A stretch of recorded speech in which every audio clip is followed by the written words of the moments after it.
Tidak semua doa dijawab dengan kehadiran. Sebagian dijawab dengan ketahanan, dan itu seringkali lebih menyakitkan.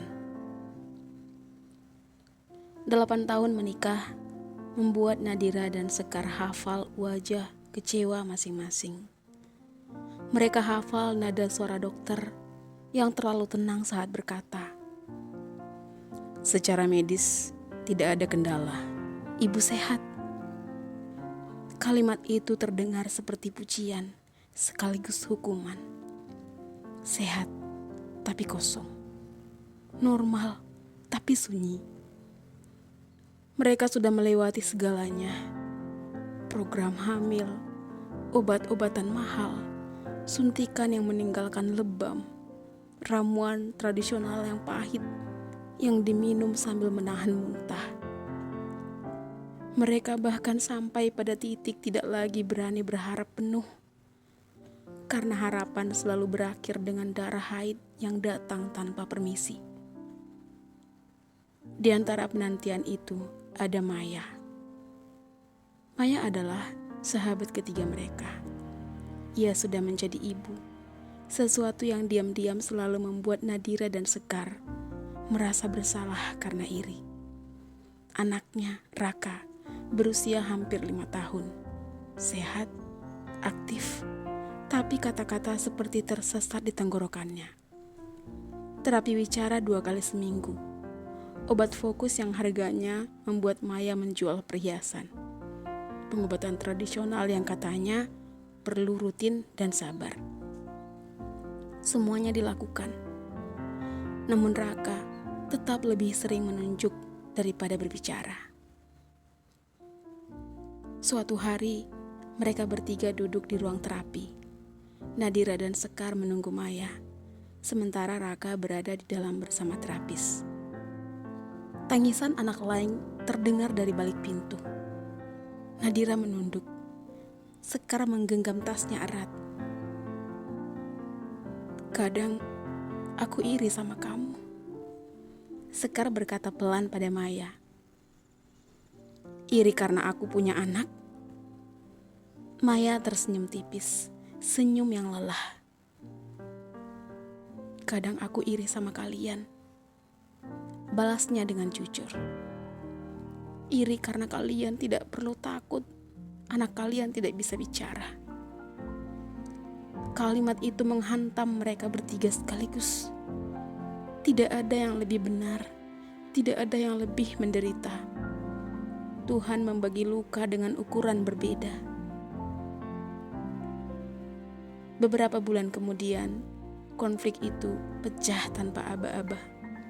Biaya terapi Raka dinaikkan. Obat yang lama tak lagi diresepkan, diganti yang lebih mahal. Maya pulang dengan mata merah dan tangan gemetar. "Aku gak sanggup lagi," katanya pada Nadira dan Sekar. "Aku sudah jual hampir semuanya. Aku lelah berharap dia bicara. Aku ibu yang gagal."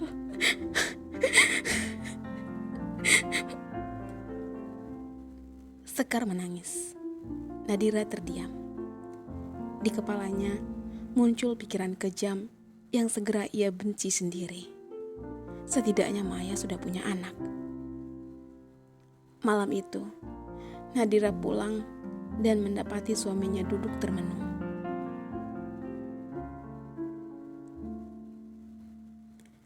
"Kita capek ya," kata suaminya. "Aku takut lihat kamu selalu kuat sendirian." Untuk pertama kalinya, Nadira berkata jujur. "Aku lelah punya rahim yang hanya bisa bersabar." Hari-hari setelahnya, segalanya memburuk. Sekar mengalami keguguran sangat dini, sesuatu yang bahkan belum sempat ia ceritakan sebagai kehamilan. Hanya darah lebih banyak dari biasanya, dan mimpi yang runtuh tanpa sempat diberi nama. Maya menghentikan terapi Raka, bukan karena menyerah, tapi karena tak ada lagi yang bisa dijual. Dan Nadira menerima hasil tes lagi, tetap sama, normal, sehat, kosong. Pada suatu malam hujan, mereka bertiga berkumpul. Tidak ada air mata lagi. Tangis mereka sudah terlalu sering jatuh hingga kering.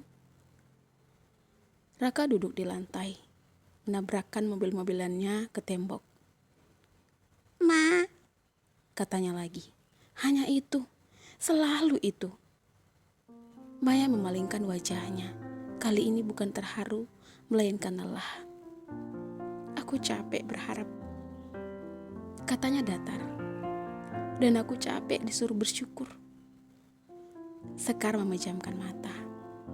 "Aku capek disuruh sabar." Nadira menatap tangan mereka bertiga yang saling menggenggam. Ia sadar sesuatu yang pahit. Tidak semua kisah berakhir dengan keajaiban. Tidak semua rahim terisi.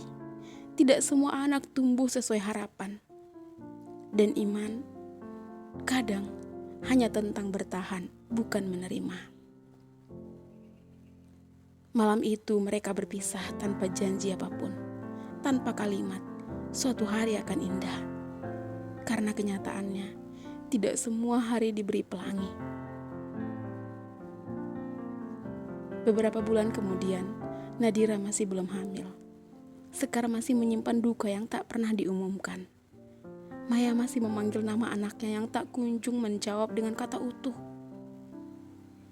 Namun mereka tetap hidup. Dengan luka yang tidak sembuh, hanya terbiasa. Dan disitulah pahitnya. Bahwa ada rahim yang bersabar seumur hidup. Dan ada ibu yang menunggu suara anaknya tanpa kepastian.